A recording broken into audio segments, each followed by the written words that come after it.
¿Qué tal? Continuamos en VTV 24 horas y hablamos con Fernando Marín Olaya, secretario de la Asociación Federal Derecho a Morir Dignamente. Muy buenas, Fernando, bienvenido. Hola, muy buenas, gracias. Bueno, vamos a hablar de una charla que habéis celebrado en la Casa de Cultura Ignacio Aldecoa, donde impartiste esa propia conferencia y en la que tratasteis dos temas, dos derechos del siglo XXI que no admiten más demora, ¿no? Sí, la eutanasia y el suicidio médicamente asistido. Sí. ¿Qué tal fue la charla? Bien, bien, había mucha gente, incluso hubo gente que se quedó fuera y tuvieron que al principio ver y luego ya le pusieron sonido, escuchar la conferencia a través de un plasma. Y bien, luego hubo un bastante rato de coloquio donde la gente planteó sus dudas respecto al documento de voluntades anticipadas, los derechos, el futuro parlamentario de una propuesta de ley que el PSOE tiene ahí en la recámara y que esperamos que presenten ya. Y bueno, y un poco la situación actual, ¿no? ¿Estos dos temas interesan a toda la sociedad o a una determinada franja de edad? A toda la sociedad. Es evidente que la gente joven, de forma biográfica, de forma natural, para ellos la muerte propia está muy lejana. En todo caso es la muerte de un padre, una madre, un tío, un abuelo. Ahí es donde ellos tienen contacto con la muerte. La gente desde los 18 hasta los 35 años, 40, no ha tenido casi nunca contacto con la muerte, sobre todo en una sociedad que oculta la muerte, que ocurre en los hospitales o en la cual uno no tiene muchas veces nunca visto a una persona fallecer, ni recién fallecida, no ha acompañado ese proceso, pero conforme pasa el tiempo esas experiencias se van acumulando y muchos nos preguntamos, ¿y yo qué, no? ¿Qué va a pasar conmigo? ¿Cómo voy a morir? ¿Qué posibilidad tengo de influir en mi proceso de muerte, ¿no? ¿Hasta cuándo, si llega una situación que es insoportable, hasta cuándo voy a aguantar? Conforme pasan los años, más personas se interesan. ¿Continúa siendo la muerte un tema tabú? Sí, sí, sí. Continúa siendo un tabú. Hay dos datos clarísimos. Uno es que todavía muchas personas cuando reciben un diagnóstico de una enfermedad incurable que probablemente le provoque la muerte en un plazo relativamente breve, mucha gente no es informada. ¿Por qué? A veces porque la familia trata de protegerles, pero esa protección se vuelve en tu contra porque esa persona lógicamente percibe que las cosas van mal, pero nadie ha querido hablar del cáncer, de la muerte, de que esto va a ir a peor, de que ya no hay cura, de que se han acabado los tratamientos, y muchas personas fallecen sin haber podido despedirse de sus familiares cuando todos y todas sabíamos que iban a fallecer, ¿no? Y luego, culturalmente, pues es un tema que siempre es inoportuno. Vas con los amigos, con las amigas y no, a veces no sabes cuándo plantearlo, de tal manera que hay mujeres que te dicen, yo es que tengo el documento de voluntades anticipadas hecho, lo quiero hacer, pero es que mis hijos nunca encuentro un momento para hablar con ellos. Y le digo, bueno, pues el próximo domingo, antes de sacar la paella, le dicen, vamos a hablar de esto, y si no, no vais de aquí, ¿no? Porque para mí esto es importante. No significa que ni que me vaya a morir, ni que vayamos a estar todo el rato hablando de la muerte, pero quiero abordarlo, quiero que sepáis cuál es mi voluntad, que quede claro, para que luego cuando llegue, que eso seguro que va a llegar, sepáis qué es lo que yo quiero.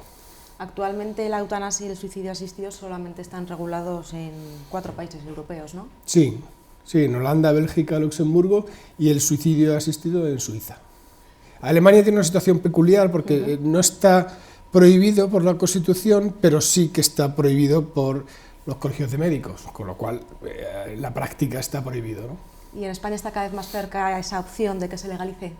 Sí, sí, hombre, es de sentido común que algo que apoya al 80% de la población en algún momento habrá que regularlo, algo que se hace en la clandestinidad en algún momento habrá que regularlo, algo que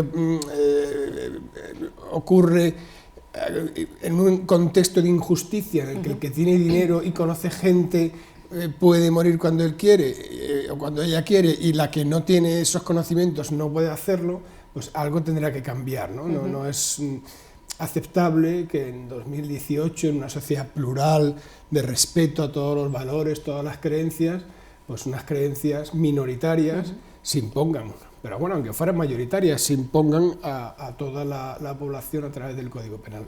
El secretario general del PSOE, Pedro Sánchez, anunció hace unos días una proposición de ley para legalizar la eutanasia y así, decía, ensanchar libertades. Sí, lo que pasa es que la fiabilidad de Pedro Sánchez tiende a ser cero, ¿no? Entonces, hace un año no apoyaron la toma en consideración para que estuviera ahora mismo en una comisión de estudio la ley que presentó Unidos Podemos, con un discurso absolutamente falso. Ellos lo saben que era falso, que había dudas sobre Holanda, sobre Bélgica, eso es totalmente falso, ¿no? Porque no lo presentaban ellos. Entonces, cuando tú ves que los temas que preocupan a la ciudadanía, en este caso es el PSOE, pero puede ocurrir con cualquier otro partido, dependen de sus peleas partidistas, pues la verdad es que te decepciona mucho, ¿no?, cómo funciona la política. Pero bueno, confiamos, porque hay que tener esperanza, en que ya sabemos que tienen una ley, que la presenten en las próximas semanas. Lo que pasa es que como tarde mucho, ya no da tiempo a tramitarla. Y bueno, no sabemos muy bien por qué no la han presentado ya. Porque en verano dijo que se iba a presentar de forma inmediata. Sí. Estamos en marzo casi. Bueno. Aquí en el Parlamento Vasco sí que se estuvo trabajando sobre una ley de muerte digna, ¿no? ¿Qué conclusiones sacasteis de este trabajo? Como decía esa frase, el camino del infierno está empedrado de buenas intenciones, ¿no? Las leyes de muerte digna han demostrado que no sirven para nada. Entonces tú puedes poner una ley, pues todos los vitorianos y las vitorianas nos vamos a llevar bien y vamos a ser felices y convivir en paz. Pero luego tendrás que poner cuáles son las multas. Si tu perro caga en la calle y no lo limpias, si tiras tal, si le haces botellón, si no hay medidas concretas que faciliten la convivencia, no va a ser posible, y esto es lo que ocurre con la ley de muerte digna. Es una ley llena de buena voluntad, pero bueno, el consejero de Sanidad no necesita una ley de muerte digna para que haya cuidados paliativos para todas las vitorianas, no les hace falta, ya lo puede hacer, lo que pasa es que no lo hace. Entonces, es un poco, es el juego político, es como un circo en el que ellos hacen leyes y tiran meses debatiendo. Es interesante debatir sobre eso, hacen un poco de pedagogía, pero bueno, lo que necesitamos las personas son medidas concretas. Medidas concretas son recursos de cuidados paliativos que sean públicos y no sean de confesiones religiosas, que sean accesibles y no tengas que ir a Lezo, al Quinto Pino, a morir en un sitio mal comunicado en un momento muy crítico de tu vida, y luego que puedas morir en una habitación individual, que se promuevan el documento de voluntades anticipadas. Todo eso, que lo dice la ley, lo puedes hacer con ley o sin ley. Bueno, ya tienen la ley, esperemos, y la ley también impone la obligación, que se ha incumplido en otras comunidades autónomas, esperemos que Euskadi no sea así, de valorar lo que se ha hecho. Y sobre todo, para nosotros, ya se lo dijimos en el Parlamento Vasco cuando vinimos, el problema es el punto de partida, es decir, cómo mueren las vitorianas, ¿no?, o las personas de Álava, ¿no?, cuál es la calidad en el proceso de morir. Entonces, a lo mejor se puede puntuar del 1 al 10, pues tienen un 6. Bueno, pues sobre esto vamos a tomar estas medidas y ver si llegamos al 8. O sea, hay que definir lo que es la calidad de la muerte, medirla, tomar medidas, volver a medirla, mejorarla, porque los datos que nos llegan es que mueres bien, regular o mal, dependiendo del médico que te toque, o la médica que te toque, la suerte que tengas. Y eso no está bien. Entonces, actualmente, ¿qué opciones tiene una persona que ya no puede continuar más con su vida? Lo primero es hacer el testamento vital, el documento de voluntades anticipadas, registrarlo en el gobierno vasco, hablar con su médico de cabecera y preguntarle por los cuidados paliativos. Bueno, al hacer el testamento vital, hablar con su familia de qué es lo que piensa sobre el final. En general, una inmensa mayoría de las personas pensamos que si ya no me puedo expresar de forma definitiva, pues lo que quiero es morir cuanto antes. Porque para mí esa vida es una vida biológica, pero no es una vida de relación, no es una vida en la que yo pueda ni dar ni recibir amor, porque ya no me entero. Entonces ya soy, bueno, pues un ser humano, pero he dejado de ser consciente. Entonces, que piensen sobre el final, que hablen con su médico de cabecera, que vean qué recursos paliativos hay y que dentro de lo que permite la ley, que es, tú puedes elegir entre las opciones de tratamiento, pues elijan una opción paliativa. Si aún así tienen la voluntad clara de no seguir viviendo así, de esa manera, porque para ellos es insoportable, pues que recurran a la Asociación Derecho a Morir Dignamente, que les informaremos cómo pueden disponer de su vida con todas las garantías. Entrándonos un poco más en la eutanasia, ¿qué diferencia existe entre la eutanasia activa y pasiva? Bueno, eutanasia pasiva es un término que debe desaparecer. Era cuando por un no tratamiento, por ejemplo, una persona que entraba en una insuficiencia respiratoria grave y necesitaba una ventilación mecánica, ¿no? Entonces no le intubas, sino que dejas que la enfermedad siga su curso.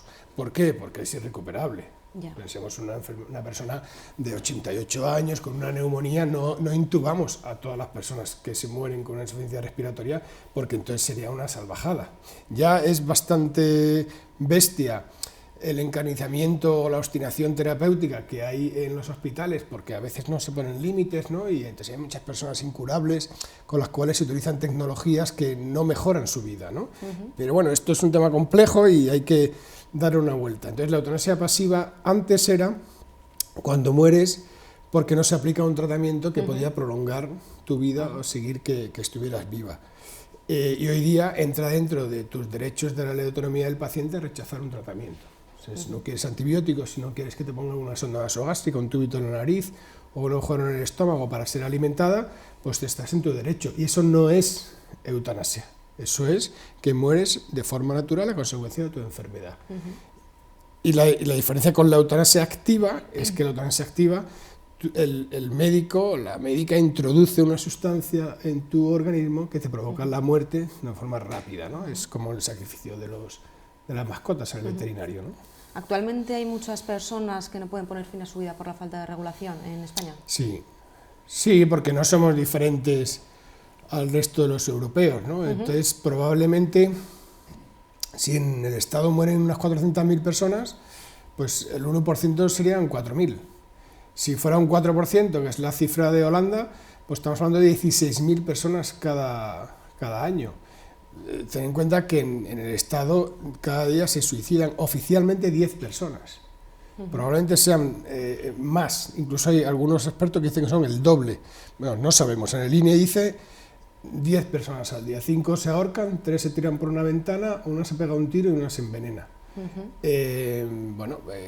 La muerte voluntaria es una cosa cotidiana, lo que pasa es que con este tabú, esta cortina que hemos corrido alrededor, a veces, o sea, no quiero simplificar tampoco las cosas, o sea, el suicidio de un adolescente es un tema complejo, ¿no? Yo no quiero transmitir que sea algo ni sencillo, ni que esté en su derecho, ni nada de esto, pero dentro de la muerte voluntaria, que probablemente ese suicidio de un adolescente no entraría dentro de esa categoría, pues hay muchas conductas que son razonables, que están justificadas y a las cuales que hay que atender, ¿no?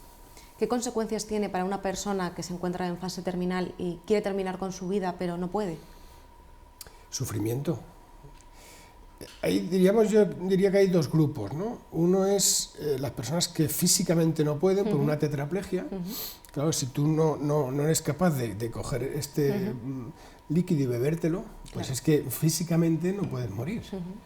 Y entonces necesitas la cooperación de otra persona que comete delito. Claro. Si tú eres autónomo, pues tú te puedes buscar a través de internet o con tu médico de familia o la farmacia de tu barrio, puedes buscarte los medios para tomarte tú una sustancia que te provoque la muerte. Pero claro, si quieres hacerlo en compañía de tu familia, acompañar a esa persona no es un delito, pero existe un delito de inducción, depende del juez que te toque. Esto provoca el delito de la eutanasia y el suicidio asistido, provoca que todo lo que tiene relación con la muerte asistida sea confuso, ¿no? Sea clandestino, esté en una zona gris muy incómoda que se suma a la situación en la que se encuentra una persona que va a morir, que lógicamente es la peor que ha pasado en su vida, ¿no? ¿Es habitual que se desplacen a otros países donde sí que está regulado? Ocurre, pero claro, eso no está al alcance de cualquiera. Claro. O sea, tú imagínate viajar cuando tienes una enfermedad terminal a Suiza, ¿no? Tienes que hacer todos los trámites previos, que es mandar todos los informes con una traductora jurada, tienes que hablar tu otro idioma, si vas a una zona alemana, pues alemán o inglés o francés, para dar, tienes una entrevista con 2 médicos, luego la familia tiene que hablar con el forense, o sea, y luego es un desembolso de 8 a 12.000 euros. Si conoces a alguien en Bélgica o en Holanda, bueno, te puedes ir allí, pero claro, no todos conocemos a alguien en Bélgica o Holanda donde podamos ir varias veces para conocer un médico, contarle nuestra situación y que el médico se haga cargo, porque él tiene un procedimiento que seguir, ¿no? Entonces, ocurre, pero ocurre en personas que tienen recursos. Claro. En esta charla que habéis ofrecido en Vitoria, ¿qué preocupaciones os trasladaron los vitorianos? Bueno, una de ellas era si los médicos van a respetar el testamento vital, ¿no? Si yo dejo por escrito que no quiero que se me prolongue la vida, ¿los médicos lo van a respetar? La respuesta que es que sí, incluso hasta el médico más fundamentalista, ¿no? Que crea que la vida es sagrada y que tú no puedes adelantar la muerte en ninguna circunstancia. Por encima de sus creencias hay un principio básico y es no te compliques la vida, o sea, no te vayas a exponer a una denuncia penal, claro, ¿no? Porque la ley lo dice claramente, dice, si tú no sigues las instrucciones tienes que decir por qué. Es verdad que hay un motivo y es que ahí hubo bastante debate sobre el tema, sobre a ti el testamento vital entra en vigor cuando ya no te puedes expresar de forma irreversible y puede haber dudas al principio sobre si vas a mejorar o no. Y esto hace, bueno, y que la medicina trabaja en un contexto de incertidumbre, esto no son matemáticas. Claro.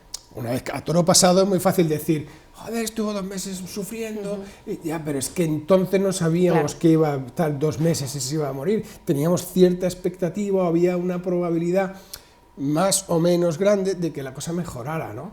Lo que pasa es que ha ido mal, y sí, la ha pasado muy mal, pero bueno, también la cuestión es que sea con su consentimiento, ¿no? Que es la base de la ley de autonomía, que todo lo que se haga sea con tu permiso, con tu aprobación, y que respete lo que tú quieras, ¿no? Entonces, sobre eso estuvimos debatiendo bastante, y luego, ante la situación política tan decepcionante, ¿no? Porque hace poco decían que había como 40 leyes en el Congreso de los Diputados pendientes de ser aprobadas, pero que continuamente Ciudadanos y PP se apoyan mutuamente para dar más prórrogas para las enmiendas. Leyes que están terminadas, como la de la ley de la ley Mordaza, cambiar esa ley para que, por ejemplo, no entrara el rapero ese en la cárcel por una canción que puede ser absolutamente desagradable, pero bueno, que alguien vaya a la cárcel por una canción parece un poco desproporcionado, ¿no? Entonces, las leyes no salen porque están boicoteadas, la mesa del Congreso permite que se boicoten, y esto es una estafa democrática en toda regla. Entonces, ¿para qué queremos que el PSOE presente una ley, se lleve a comisión, se hagan las enmiendas, se termine todo, si el PP y Ciudadanos van a estar continuamente prorrogando y no va a salir?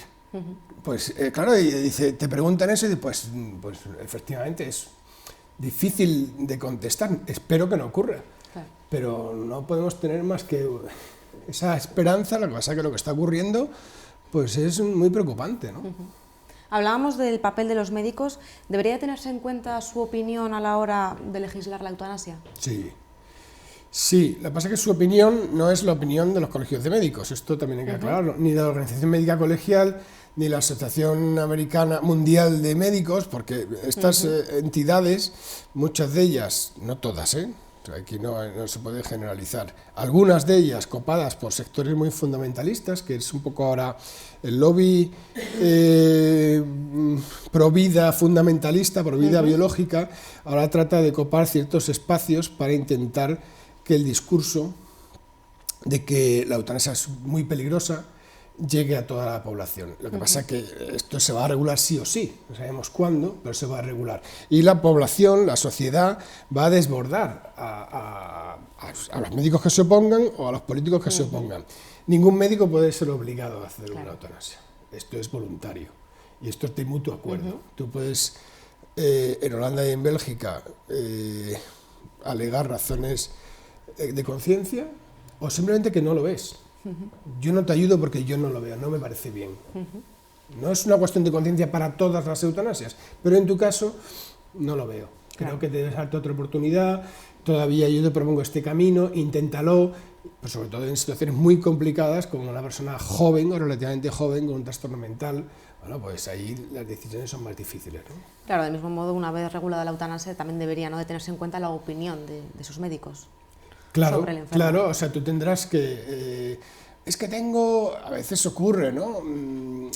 Porque hay gente que cree que tiene enfermedades que realmente no tiene. Entonces, o hay enfermedades, pues la fatiga crónica, sensibilidad química múltiple, fibromialgia, algunos trastornos de conversión, que es que a lo mejor te quedas muda, pero no tienes nada, te quedas ciega, pero tus ojos funcionan. Bueno, hay situaciones muy complicadas para que un médico diga, esto es irreversible, no te vas a curar. Y la persona dice, quiero morir, ya, pero yo no te puedo apoyar porque no creo que sea irreversible. Entonces, si quieres morir, tendrás que hacerlo de una forma no medicalizada. No me pidas a mi ayuda porque yo no veo que tu sufrimiento sea irreversible. Yo creo que puedes cambiar, puede mejorar, esto se puede, y de hecho a veces ocurre, ¿no? Entonces, hay situaciones límite donde lo que hay que plantearse es por qué. Alguna señora dice, es que si yo no estoy enferma, ¿puedo ir al médico a pedirle un cóctel letal? Pues no. Pues si tú no estás enferma no tienes que ir al médico para nada. Claro. ¿No? Nadie va al médico para pedirle consejo, bueno, alguno lo hará, porque pues, si se compra un piso o un chalet, o sea, eso, un perro o un gato, eso, a no ser que seas alérgico o tengas algo, no, eso, los médicos no estamos para cualquier tema de cualquier cosa de la vida, ni de la muerte. Si no estás enferma, pues tú resuelves tus cosas en un movimiento ciudadano como derecho a morir dignamente, te darán tu información y tomas tus decisiones al margen de la medicina. Pues esto es igual, habrá médicos que te digan, mira, es que lo tuyo no es de mi ámbito. Y médicos que digan que no en cualquier caso, como ocurre con el aborto, y que no en determinados casos. Y todas las leyes recogen esa posibilidad, ¿no? En estos casos de las familias, ¿qué papel desempeñan cuando se encuentra, ¿no?, que un familiar suyo pues está ya en fase terminal? Bueno, esto, o sea, respecto a la muerte voluntaria, hay que tener en cuenta que la libertad es individual. O sea, nadie puede decidir, que es uno de los temores más grande, uy, va a llegar las vacaciones y el abuelo, pues ¿qué hacemos con él? Pues vamos a matarlo, ¿no? Entonces llamamos al médico, al doctor Pérez, que le pedimos la eutanasia para mi padre, al doctor Pérez, bueno, lo que tú planteas es un asesinato, no es una eutanasia porque él no me está pidiendo nada, ¿no? Entonces la intervención de la familia, a veces lo que está ocurriendo es en sentido contrario, que la persona quiere morir, le pide a su médico ayuda para morir, el médico inicia el procedimiento, avisa a otro médico consultor, le dan la razón, la persona muere y de pronto aparece una hermana, una hija, es que a mí no me dijo nada, dice, bueno, es que ¿qué relación tienes con tu madre para que tu madre, que ha decidido morir y lleva meses tramitando esta petición, no te haya dicho nada? A lo mejor es que no se fía de ti, a lo mejor es que eres una fundamentalista, que tú quieres imponer tus creencias y no le dejas que tome la decisión. Entonces, aquí tenemos una cultura latina más familiar, pues siempre a todas las personas le decimos, si haces un documento de voluntades anticipadas, háblalo con los tuyos, esto que decía de la familia, ¿no? Coméntalo para que sepan qué quieres, porque van a estar alrededor tuya, pero que quede claro que la que decides eres tú. Incluso una señora preguntó, ¿y si no me fío de mis hijos, qué hago? Busca otros representantes, puede ocurrir. Que tú hayas criado a tus hijos en libertad, con unos valores, pero luego los hijos cogen su propio camino. Y puede que te salga uno pues, que se haga muy fundamentalista, muy cuadriculado, o que tenga una fe ciega en la ciencia y piense que vamos a vivir para siempre. Bueno, entonces busca otro representante, alguien de que te fíes y que sepas que va a respetar lo que tú quieres. Entonces aquí el papel de la familia, ¿cuál es? Pues igual que en el proceso terminal. Si el enfermo quiere, la enferma quiere, se informa a las personas, si no quiere, no se les puede informar. Hay que respetar la voluntad de y el titular de la información y de las decisiones es la persona que está enferma, no es su familia. ¿Ese documento de voluntades anticipadas del que nos hablas es frecuente que se redacte, que se realice, o es más ya cuando ves en qué situación te encuentras, cuando tomas la decisión de hacerlo? No es frecuente, ¿no? Y hay una responsabilidad clarísima del gobierno vasco. O sea, tiene que estar en cada centro municipal, en cada sitio de los Akidetza, en cada acto público que haya, tiene que haber carteles, tiene que difundirse, tiene que facilitarse que se haga. Ahora, desde hace poco ya se puede hacer en los centros de salud, pero hace falta que la gente lo sepa y facilitarlo, porque es un documento que tiene su complejidad en el lenguaje, las instrucciones. Bueno, pues hay que explicarlo, hay que formar a las profesionales para que lo hagan, y no se hace, pues en un círculo vicioso de no, mejor no lo promovemos, porque si no viene gente y las trabajadoras no protestan porque tienen mucho trabajo. Luego, claro, tenemos un problema muy serio con el tema de la atención primaria. La atención primaria está absolutamente machacada por el sistema. Entonces tú encima le encargas más cosas. Claro, muchas veces las trabajadoras te dicen, me dice usted a la mierda, yo no voy a hacer nada. Más, es que no puedo más, es que no me puedo levantar de la silla en toda la tarde. Y encima me dices que tengo que asesorar a un señor de 85 años que está medio sordo sobre qué son las DVA, pues no lo voy a hacer. O no lo acepto de buena gana. Entonces a veces entiendes también que la gente no se incorpore cuando ves que su contexto de trabajo está al límite, ¿no? Actualmente, ¿en qué estáis trabajando para lograr la regulación de la eutanasia? Bueno, estamos haciendo actividades como esta de difusión de los derechos, de que la gente sepa, yo creo que todas lo sabemos, que nos vamos a morir, pero que nos podemos morir bien, regular o mal, dependiendo de las decisiones que tomemos. Puede ser del azar, pues nos da un infarto, ahí no hay nada que decidir. Pero eso ocurre en un 12% de los casos. En el otro 88% ocurre tras un proceso. Claro. Y en ese proceso tendremos que tomar decisiones. Entonces conviene anticiparse un poco, hacer el documento de voluntades anticipadas, registrarlo y luego ser protagonista, ¿no?, de tu propia vida, ¿no? Es decir, yo quiero esto, no quiero lo otro, quiero informarme. Si algo no lo entiendes, un momentito, yo no lo entiendo bien, necesito tiempo. Casi nunca son decisiones urgentes de las que dependa tu vida. Entonces, que la gente vaya siendo protagonista de su vida, pues igual que preparas un nacimiento y tú decides si quieres estar en casa o quieres ir al hospital, si te gusta más este o te gusta más el otro, si vas a pasear o no vas a pasear, toda la preparación, pues igual ocurra con el proceso de morir, ¿no? Que salgamos de esta vida pues de una manera que consideremos cada uno según sus creencias que considera adecuada. También desde la asociación habéis hecho un llamamiento a la sociedad a movilizarse por el derecho a una muerte digna. ¿Cómo responde la sociedad a este tipo de...? Sí, bueno, esto no es un tema muy pancartero, ¿no? No verás ahí manifestaciones masivas por la eutanasia. En ningún sitio lo ha habido, ¿no? No las ha habido. Sí que hemos empezado desde hace unos años a hacer concentraciones en la calle. Los compañeros de Francia propusieron que el día 2 de noviembre fuera el Día Mundial de la Muerte Digna. Y trataremos de convocar a la sociedad de Vitoria, en este caso, a través de DMD Álava, a una concentración en la calle, bueno, pues para decir, aquí estamos, esto sí que nos importa, ¿no? Muy bien, Fernando. Pues nada, vamos a pasar a hablar ya con nuestros tertulianos, con Mario Garro y Sayoa Castañeda. Hola. Muy buenas. Hola, bueno, empezamos con la pregunta de Mario, si os parece. A mí la verdad es que estas cosas, como digo yo, a estas horas de la mañana parece como una cosa un poco... y hablar siempre cuesta, ¿no? Me ha sorprendido cuando has dado el dato que el 80% de la gente quiere regular este tema. Y me parece importante, ¿no? Porque luego dices los problemas que de alguna manera se está teniendo en el Estado para hacer una ley, para regular esto. ¿Con qué apoyo se cuenta? Pues si es el 80% es mucho. Mucho. O sea, para mí eso... Y claro, si hay partidos políticos que están representados por esas personas, pues entonces no es lo que la gente quiere, ¿no? De alguna manera. ¿Cómo se cuenta con el arco parlamentario actual, ¿no? ¿Qué es lo que pasa para que eso sea? Vosotros hablado de PP Ciudadanos, pero habrá más cosas ahí, ¿no? Sí, es una situación un poco incomprensible, ¿no? Es decir, incluso el 60% de los votantes del PP estarían a favor de que se regulara la eutanasia. Sin embargo, hay un cerrojazo ahí, empezando por la derecha, ¿no? Pues el PP no va a hacer nada que moleste al sector más confesional y más fundamentalista de su partido, de su electorado, que lo tiene, ¿no? O sea, toda la gente del Opus Dei, Legionarios de Cristo, el catolicismo más rancio, ese está ahí dentro, vota al PP. Entonces no quieren, ya pasó con el aborto, que vamos a hacer, luego no hicieron nada, porque saben que la inmensa mayoría de la población, pues bueno, no quiere que ese derecho se toque, ¿no? Entonces, bueno, pues sacrificaron a Gallardón y se acabó la historia. Entonces, ellos no lo van a hacer. Ciudadanos está en una situación intermedia, donde ellos, el portavoz de Sanidad se confiesa creyente y que él en conciencia nunca va a votar una ley de eutanasia. No lo dijo así en una reunión. Sí.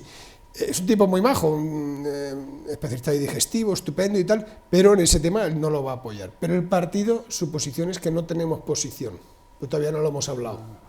ya va pasando el tiempo, pero no lo han hablado. Con lo cual es una ambigüedad medida, O sea, ¿no? que hay que poner una paella. Hay que poner una paella y decir, no tomes paella, Albert, no te tomas la paella hasta que no te pronuncies, ¿no? Luego, por ejemplo, el PNV votó a favor de la toma en consideración, y en el Parlamento Vasco todos los partidos votaron a favor, salvo el PP, de pedir al Estado que regulara la eutanasia. El PSOE está a favor, pero no hace nada, porque tiene que ser que yo le saque rédito político. Esta es mi ley y no la de los podemitas, sino que esta la he hecho yo, que soy la izquierda de verdad, ¿no? Entonces, bueno, ahí están con su pelea y su marketing y su oportunismo de ver cuándo la presentan, ¿no?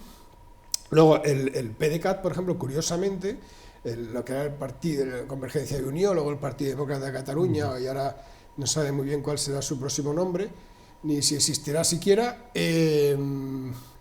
ellos votaron a favor en el Parlamento en Cataluña de pedirla, y sin embargo en la propuesta de Unidos Podemos estuvieron, porque tienen un sector cada vez menor, pero muy cristiano, con el cual les cuesta este tema, ¿no? Bildu votaría a favor, Esquerra Republicana votaría a favor, Unidos Podemos votaría a favor, y luego está, bueno, el Foro votaría en contra, Nueva Canarias votaría en contra, y esos son todos, ¿no? Entonces, esta es un poco la situación, ¿no? Donde, O sea, que no hay una en principio, mayoría. se supone que con el PSOE, con Unidos Podemos, PNV, Esquerra, más algún grupito más, habría una mayoría, que era la alternativa a Rajoy, pero luego está el tema de cómo se boicotea el trabajo parlamentario a través de las comisiones, que es una cosa absolutamente... Bueno, muy sorprendente, ¿no? Que tú como ciudadana dices, pero esto, ¿cómo puede ser posible? No, es que la verdad es que no tiene mucha... ¿Sí más? Bueno, yo creo que una ley de muerte digna, como dices, va a salir. Ahora, más tarde, cuanto antes mejor, pero sí es verdad que hay en comunidades en las que hay normativa igual mejor que la declaración de intenciones que pueda haber en Euskadi. Por lo tanto, en Euskadi también podríamos ir más allá, tener un debate abierto de ese tabú que es la muerte y que todas sabemos que va a llegar, y por lo tanto estoy completamente de acuerdo contigo. Igual que preparamos un nacimiento, igual que preparamos, también tenemos que ir preparando todas las cosas en nuestra vida, y nuestra muerte es nuestra parte, es parte de nuestra vida. Entonces, ¿crees que aquí en Euskadi también se podría hacer más en cuanto a normativa, en cuanto a sensaciones en la calle, en cuanto a hablarlo? Sí, se puede hacer más. Se ha propuesto de distintos ámbitos lo del Observatorio de la Muerte Digna, que es lo que yo comentaba, de que hay que medirlo. No se mide, o sea, damos por supuesto que una persona que está siendo atendida o que ha sido atendida por cuidados paliativos ha muerto bien. Bueno, ¿por qué? Ya, ¿por qué no? ¿Qué mejor que darnos ese gustazo de medirlo y comprobarlo? Es decir, pues fíjate que el 80% de los alaveses, de las alavesas, han muerto bien. ¿Y han muerto bien en base a qué? En base a que han muerto donde han querido, si han querido en casa, ha sido en casa, de que para los que estaban alrededor consideran que no ha tenido mucho dolor, que el dolor ha sido bien tratado, que sus últimas 24 horas han transcurrido con paz, con serenidad, que no está ahí dando alaridos tal, que si vamos al hospital, que si no vamos, que si tal, que la familia ha sido informada, ha podido acompañar a esa persona todo el tiempo que ha querido. Bueno, definamos 4 o 5 cositas, no muy complicadas, sobre qué entendemos por una buena muerte, y midámoslo. Y midamos si pues en Lezo se muere mejor que en San Onofre o mejor que en tu casa. Y veamos a ver qué ocurre. Y a lo mejor, pues eso, pues estamos tan contentas todas de que ha ido fenomenal. Pero probablemente no. De que no va a ser. Claro, no, porque cuando se hace un trabajo sobre el tema, en general se dice, bueno, las cosas no han ido bien, ¿no? Y bueno, encuentras testimonios aquí en Vitoria de gente que ha muerto fatal. Porque en todos los sitios, ¿no? En todos los sitios, no, ni siquiera depende ni de la pública, ni de la privada, ni del servicio de medicina interna o neurología, no, es la persona que te toca, que sea más o menos sensible. Entonces, ¿cómo queremos promover que haya una atención de calidad si no lo recompensamos, si ni siquiera lo valoramos. Si da lo mismo que tú te mueras dando alaridos y de al lado esté sedado, tranquilo, porque nadie va a recompensar a tu médica ni le va a decir a tu médico, oye, esto no está bien, que hoy día ya tenemos que comprometernos para que el proceso de morir sea pues sereno, tranquilo, sin dolor, que tenemos suficientes herramientas, ¿no? Entonces, eso es lo que puede hacer el gobierno vasco, ¿no? Preocuparse por mejorar la calidad de la muerte, tomar medidas para tal, que haya una cobertura de paliativos para todo el mundo, ¿no? Que esto es una cosa, porque además los paliativos no es una cosa que sea muy cara. Entonces, lo que pasa es que bueno, tenemos un sistema muy hospitalocentrista, donde todo es el último PET-TAC, todo es el último trasplante, todo es, claro, a veces está un poco descompensado, y la gente que se muere, pues queda un poco ahí en el margen, bueno, como se van a morir, pues ya no importa mucho, ¿no? Bueno, Fernando, muchas gracias por haber estado aquí con nosotros, por realizar este tipo de charlas para informar a la gente, porque muchas personas pues no sabemos, ¿no?, en qué situación, pues cómo puedes, ¿no?, afrontar este tipo de situaciones y qué opciones tienes, y gracias a vosotros pues conocemos un poquito más. Muchas gracias. Y nosotros despedimos a nuestro invitado y continuamos aquí en VTV con la tertulia.